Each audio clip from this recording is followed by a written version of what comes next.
ক্রমেই ফিকে হয়ে আসছে বিশ্ববাসীর আমেরিকান ড্রিম। সেই স্বপ্নে একের পর এক পেরেক ঠুকছেন ডোনাল্ড ট্রাম্প। সম্প্রতি বাংলাদেশ সহ ৭৫টি দেশের অভিবাসী ভিসা প্রক্রিয়া অনির্দিষ্টকালের জন্য স্থগিত করেছে মার্কিন পররাষ্ট্র দপ্তর। অভিবাসন আইন বিশেষজ্ঞরা বলছেন, অভিবাসী ভিসা স্থগিত হলেও সাধারণ ভিসাতে প্রভাব পড়বে না। তবে বাংলাদেশ সরকারের দরকার বিষয়টি খতিয়ে দেখার, কারণ এতে জড়িত বাংলাদেশের অর্থনীতি।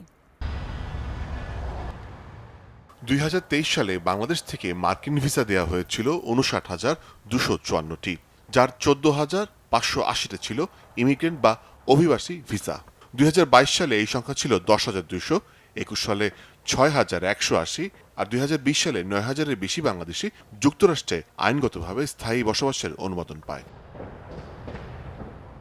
কিন্তু সম্প্রতি ৭৫টি দেশের অভিবাসী ভিসা কার্যক্রম স্থগিতের যে সিদ্ধান্ত ট্রাম্প প্রশাসন নিয়েছে, তাতে মার্কিন মূল্যকে স্থায়ী হওয়ার আশায় অনেকটাই ফিকে হওয়ার পথে। আন্তর্জাতিক সম্পর্ক বিশ্লেষকদের মতে এখনই সরকারের উচিত বিষয়টি খুঁটিনাটি খতিয়ে দেখা। যুক্তরাষ্ট্র সরকারের সাথে খুব ক্লোজলি কোঅর্ডিনেট করে কাজটা করতে হবে এবং আমাদেরও যেখানে অবৈধ যে অভিবাসন চলছে, যেটার জন্য হচ্ছে যুক্তরাষ্ট্রের নীতি নির্ধারকদের কাছে একটা হচ্ছে আমাদের একটা বলবো যেটা নেগেটিভ মাইন্ডসেট চলে আসছে, সেটাকে পরিবর্তন করতে হবে। ৭৫ দেশের মধ্যে কিন্তু ভারতের নাম পাবেন না, বা আপনি যদি যে মনে করুন যে আপনার যে ৩৮টি দেশের মতো যেখানে যে ভিসা বন্ড দিয়ে দেওয়া হয়েছে, ওর মধ্যে কিন্তু ভারত ও পাকিস্তানের নাম পাবেন না। তো এটার মধ্যে কিন্তু আমাদেরও একটা সোল সার্চিংয়ের ব্যাপার আছে, নিজেদের ব্যাপারে খতিয়ে দেখা উচিত যে আমাদের কী কী দুর্বলতা আছে। অবশ্য ট্রাম্পের এই সিদ্ধান্তে না ঘাবড়ানোর পরামর্শ দিয়ে মার্কিন অভিবাসন আইন বিশেষজ্ঞরা বলছেন, এর মাধ্যমে জট খুলতে পারে নিয়মিত ভিসা সহ অন্যান্য ভিসার।